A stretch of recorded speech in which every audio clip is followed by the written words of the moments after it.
Tromang inabot ni Katrina na minsan siyang mapadaan sa Osmeña Highway sa lungsod na Makati.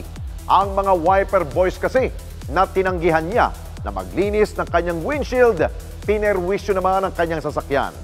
Ano ang sumunod na nangyari at ang naging responde ng otoridad? Narito at inyo pong tutukan.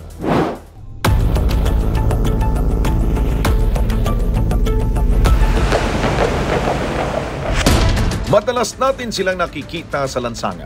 Kapalit ng ilang barya, ay nililinis nila ang windshield ng iyong sasakyan bilang tulong na rin sa kanila. Pero para sa isang motorista, trauma ang kanyang inabot matapos niyang makaharap ang ilang wiper boy sa lungsod na Makati. Sa kuha ng dashcam na ito, makikita ang dalawang batang naglalakad sa harap ng ilang mga sasakyan at nang matapat ito sa sasakyan ni Katrina, sinubukan niya ng sanyasan at katukiin ang mga ito dahil hindi niya gustong magpalinis ng windshield. Pero hindi niya inasahan ang mga sumunod na tagpo. Ang bata, pinilit na inangat ang kanyang wiper. Bigla rin itong sumampa sa kanyang hood at umupo habang patuloy na tumatawa. Si Katrina naiwang tulala at ninerbiyos sa nangyari. At ang nakakaalarmang insidenteng ito ay nakarating sa programa matapos na maipost ito sa social media.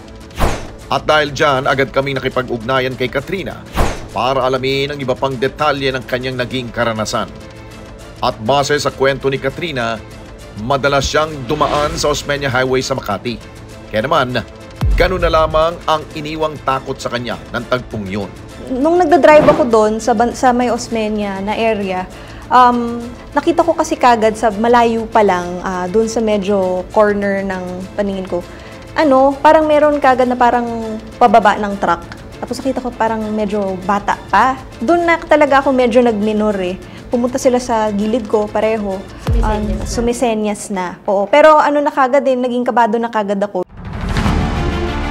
Dito na niya naisipang umabante ng bahagya. Ngunit ang lalaki ayaw pa rin siyang tantanan.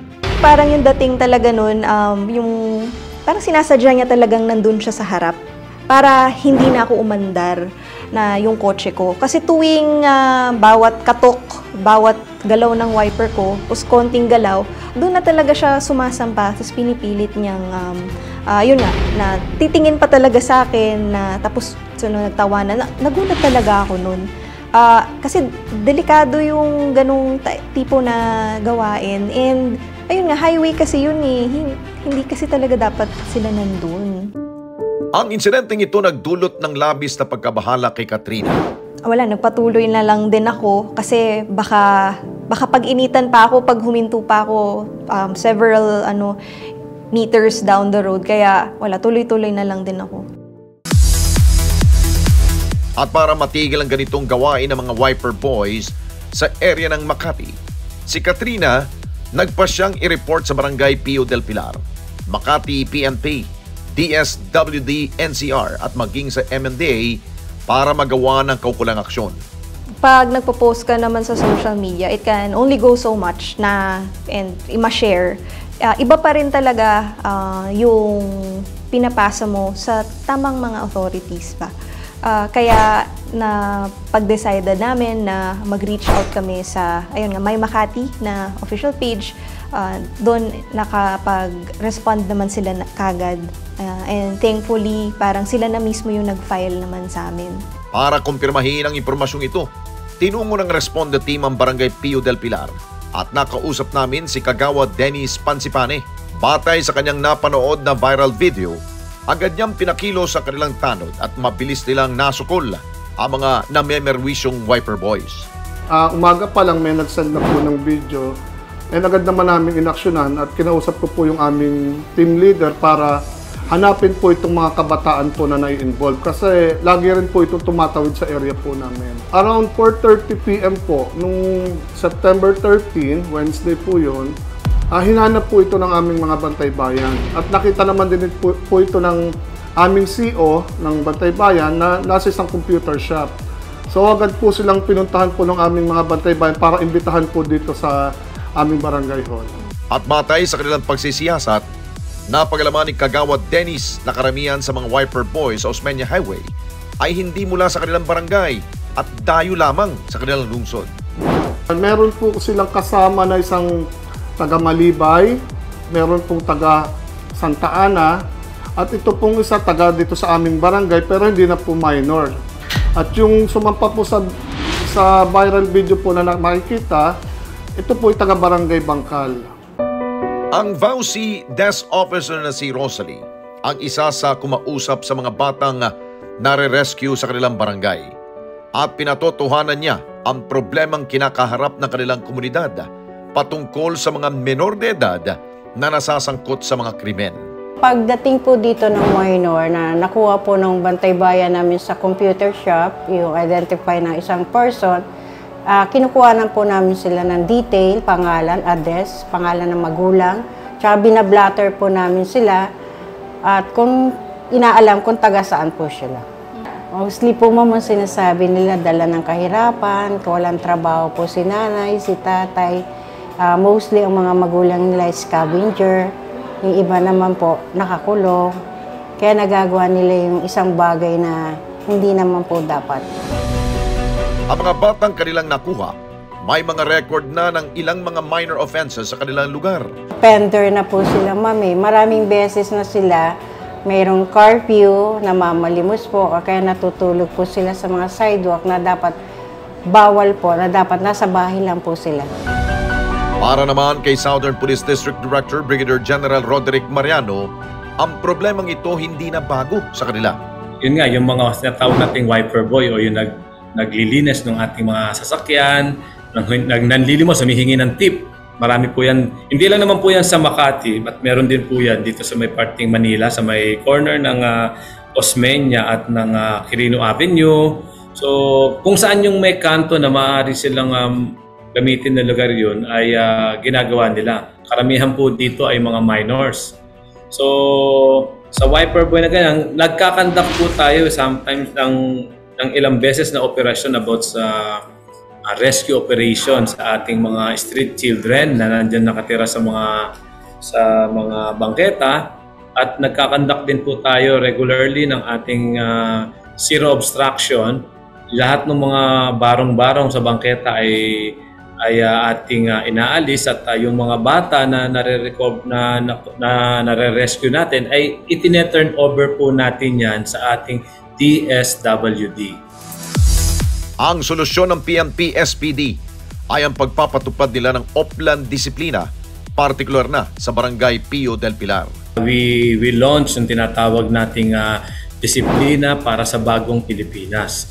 Ito po ay ang isang implementation ng ating discipline zones dito sa mga area sa Southern Police District. Sa Barangay Pio, kung yun po ang kanilang ginawang pilot area, before po sila mag-launch ng kanilang implementation ng kanilang discipline zone, ay nakipag-usap muna po sila or na-identify muna nila lahat ng problema doon sa area, sa pilot areas na po na yun. At lahat po ng mga batas at mga ordinansa na pinatutupad ng ating mga cities ay kanila po yung ilalagay sa tarpaulin upang mabasa ng ating mga kababayan na magsisimula yung discipline zone, or itong area na to ay isang discipline zone area. Aminadong opisyal na kulang ang kanilang bilang para mabantayan ang mga mamamayan. Ngunit kumpiyansa siyang sa pagtutulungan ng iba't ibang ahensya ng pamahalaan, mapipigilan nila ang mga kalintulad na krimen. Alam po naman natin na may kakulangan ng ating kapulisan at ito'y aming inaamin naman. Kaya po napaka-importante ng pagtutulungan ng ating mamamayan, ng ating LGU at ng ating mga force multiplier. Upang sa ganon ay mabantayan natin yung bawat lugar na hindi mababantayan ng ating kapulisan. Kaya po kami nagkakaroon ng palagi ang konsultasyon sa ating mga barangay, sa local government unit. Ang ating mga kapulisan sa Southern Police District ay handang magserbisyo sa kanila ng tapat at may dignidad. Maliban sa barangay at lokal na pamahalaan, ay mandato rin ng DSWD ang pagsisigurong may mga proyekto at programa para sa mga batang nasasangkot sa iligal na gawain. yung mga tinatawag nating mga child in conflict with the law, sa buong taon last year, nasa 5,000 mahigit yan, 5,257. Any child that will end up to be in conflict with the law is a big problem sa national agency like DSWD, and how much more with the community. That's why ang ating nga pong intervention talaga dito is of course makipag-coordinate lalo sa LGU, makipag-coordinate sa ibang mga non-government organizations so that we can help. Ayon kay Asek Lopez ng DSWD, mahigpit nila pinatutupad ang paglalagay ng rehabilitation facility sa bawat lungsod sa bansa. Ang ating intervention talaga dito is to strengthen up yung coordination with the LGU and the ibang NGOs and NGAs to make sure na yung whole of nation approach magawa natin. Yung mga residential care facility natin, pero ang tawag natin dito residential rehabilitation center for the youth. Itong mga rehabilitation center natin dito talagang intended para bigyan sila ng conducive environment for them to reform, okay? Well, iba yung halimbawa yung mas mababa sa 15 years old, iba yung may mataas sa 15 years old na may age of discernment na may mga kaso na naghihintay lamang but then basta pumasok sila sa residential rehabilitation facility natin for the youth, we make sure na nabibigyan natin sila ng psychosocial counseling, nabibigyan natin sila ng mga ibang intervention like yung mga skills training, mga upskilling, na natutulungan natin yung mga bata, nabibigyan din natin ng tinatawag natin na diversion. Binigyan diin pa ni Asek Lopez na mahalagang kinakausap at pinapayuhan ang mga magulang ng mga itunuturing na children in conflict with the law. Aside from the intervention to the child in conflict with the law itself, yung mga bata, hindi rin natin kinakalimutan yung magulang. Kasi kagaya nga nung nabanggit ko kanina, most often than not, these children in conflict with the law, biktima rin ng sarili nilang conflict sa bahay man, sa community man. So, ang ini-strengthen din natin, yung ating mga counseling naman sa mga magulang, sa mga guardian, to make sure na syempre pagbalik ng bata sa kanilang tahanan after doon ng kanilang rehabilitation sa atin, masusustain nila yung binigay nating intervention at matutulungan nila natin yung mga bata na maakay natin doon sabihin the right path. As much as the government can, we will do whatever it takes. But then at the end of the day, it will end up to the family na pangalagaan yung kanilang mga anak at gabayan. Kailangan din nating tingnan yung sarili natin na baka kaya nag-end up yung ating anak, yung ating mahal sa buhay to that current sabihin na natin na misdirected na way of life, ay baka may pagkukulang din sa atin. And hindi naman lahat ay magagawa ng gobyerno para alalayan yung ating mga bata. Although, we're trying our best talaga. Kaya babalik tayo dun sa pamilya as the basic unit of our society. And this week pa nga, National Family Week natin. 'Di ba? Kaya nga ang pinananawagan natin, 'di ba? Sama-sama tayong kumain, pag-usapan yung mga problema, pag-usapan yung mga plano, pag-usapan yung mga masasayang achievement ng pamilya na sa ganon, maging connected tayo dun sa mga bata. And ito yung nais naming ihingi ng tulong sa mga programa kagaya ng Responde, sa mga programa ng ibang mga ahensya ng gobyerno, ng iba pang mga private entities, na ibalik natin yung responsibilidad sa magulang na palakihin, in-nurture, i-guide yung mga anak nila to the right path para nga hindi tayo in conflict with the law.